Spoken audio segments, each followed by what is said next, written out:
नमस्कार। पीसीओडी ये नाम आजकल बहुत सुनने को मिलता है ना। पर क्या हम सच में जानते हैं कि ये है क्या? ये एक बहुत ही आम हेल्थ कंडीशन है जो कई महिलाओं को अफेक्ट करती है, लेकिन फिर भी इसे लेकर बहुत सी गलतफहमियां हैं। तो चलिए आज इसे बिल्कुल आसान भाषा में समझने की कोशिश करते हैं।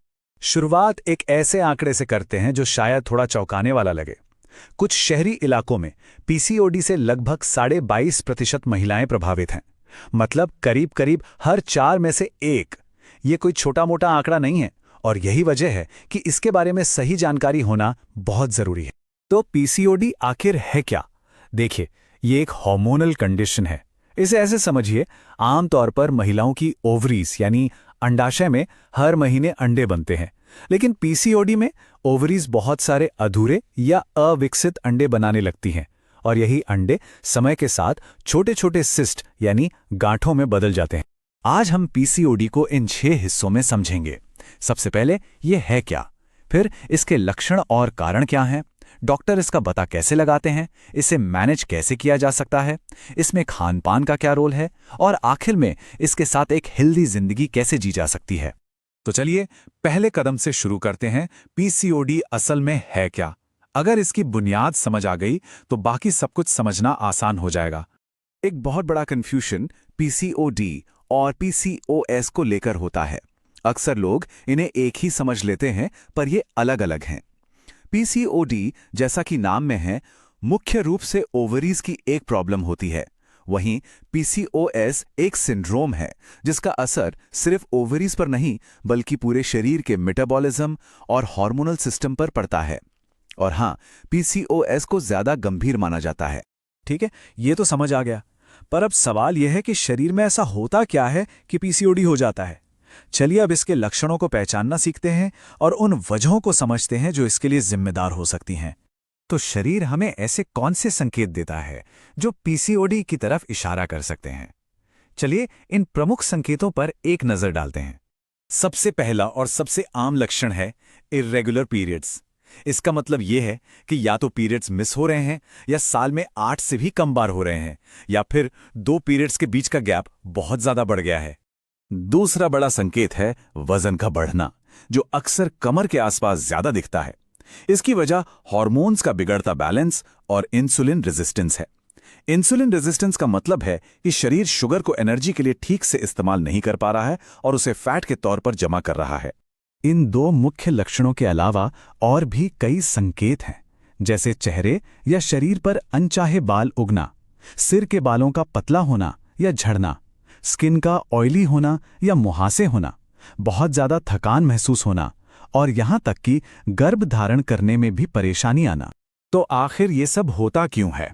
डॉक्टर्स का मानना है कि इसके पीछे 3 बड़ी वजह हो सकती हैं। पहली, शरीर में मेल हार्मोन्स का लेवल बढ़ जाना। दूसरी, ये जेनेटिक हो सकता है, मतलब अगर परिवार में किसी को है तो इसका खतरा बढ़ जाता है। और तीसरी वजह है इंसुलिन रेजिस्टेंस, जिसके बारे में हमने अभी बात। तो अगर लक्षण दिख रहे हैं तो डॉक्टर कैसे पता लगाते हैं कि ये पीसीओडी ही है? चलिए अब डायग्नोसिस की प्रक्रिया को समझते हैं। ये डायग्नोसिस आमतौर पर इन 4 स्टेप्स में होता है। डॉक्टर सबसे पहले आपकी मेडिकल हिस्ट्री और लक्षणों के बारे में डिटेल में बात करते हैं। फिर एक फिजिकल जांच होती है। इसके बाद हार्मोन्स का लेवल चेक करने के लिए कुछ ब्लड टेस्ट, और आखिर में ओवरीज में सिस्ट हैं या नहीं ये कंफर्म करने के लिए एक पेल्विक अल्ट्रासाउंड किया जाता है। चलिए अब आते हैं समाधान की ओर। इस सेक्शन में हम देखेंगे कि पीसीओडी को मैनेज करने के लिए क्या-क्या उपचार और रणनीतियां मौजूद हैं। सबसे पहले तो एक बात साफ साफ समझना बहुत जरूरी है, पीसीओडी का कोई परमानेंट इलाज नहीं है। उपचार का मुख्य लक्ष्य इसके लक्षणों को कंट्रोल करना और जिंदगी की क्वालिटी को बेहतर बनाना है। इलाज के 4 मुख्य हिस्से होते हैं। पहला और सबसे जरूरी है लाइफस्टाइल में बदलाव, खासकर वजन को कंट्रोल करना। इसके बाद दवाओं के जरिए पीरियड्स को रेगुलर किया जाता है। प्रेगनेंसी प्लान करने में मदद के लिए अंडे बनने की प्रक्रिया को सुधारा जाता है, और स्किन से जुड़ी समस्याओं जैसे मुहासे या बालों का इलाज किया जाता है। ये टेबल कुछ आम दवाओं और उनके काम को दिखाती है। जैसे बर्थ कंट्रोल पिल्स हार्मोन्स को कंट्रोल करती हैं, मेटफॉर्मिन इंसुलिन रेजिस्टेंस को कम करती हैं, क्लोमिफीन जैसी दवाएं गर्भधारण में मदद करती हैं, और स्पिरोनोलैक्टोन स्किन पर दिखने वाले लक्षणों को कम करने में मदद करती हैं। अब हम एक बहुत ही महत्वपूर्ण हिस्से पर आते हैं। वो है हमारा आहार और हमारी जीवन शैली। पीसीओडी को मैनेज करने में इनका बहुत बहुत बड़ा रोल है। एक हेल्दी डाइट हार्मोनल बैलेंस में बहुत मदद कर सकती है। खाने में साबुत अनाज, मछली चिकन जैसा लीन प्रोटीन, पालक ब्रोकली जैसी हरी सब्जियां और एवोकाडो नट्स जैसे हेल्दी फैट शामिल करना बहुत फायदेमंद होता है। वहीं कुछ चीज़ों से परहेज करना भी उतना ही ज़रूरी है, जैसे कि सफ़ेद ब्रेड, मीठी चीज़ें, तले हुए स्नैक्स और प्रोसेस्ड मीट। ये सब लक्षणों को और ख़राब कर सकते हैं, तो इनसे बचना ही बेहतर है। अंत में आइए पीसीओडी के साथ जीवन के लॉन्ग टर्म आउटलुक पर बात करते हैं। सही मैनेजमेंट के साथ एक स्वस्थ और खुशहाल जिंदगी पूरी तरह से मुमकिन है। अगर पीसीओडी को सही तरीके से मैनेज ना किया जाए तो भविष्य में कुछ गंभीर स्वास्थ्य समस्याएं हो सकती हैं, जैसे कि बांझपन का खतरा, टाइप 2 डायबिटीज और दिल की बीमारियों का खतरा बढ़ना। इसीलिए इसका मैनेजमेंट इतना ज्यादा जरूरी है। और यही इस पूरी बातचीत का सबसे जरूरी संदेश है। पीसीओडी को जड़ से खत्म नहीं किया जा सकता, लेकिन इसे मैनेज जरूर किया जा सकता है। सही लाइफस्टाइल, खान-पान, एक्सरसाइज और इलाज से इसके लक्षणों को काबू में रखकर एक पूरी तरह से स्वस्थ जीवन जीना मुमकिन है।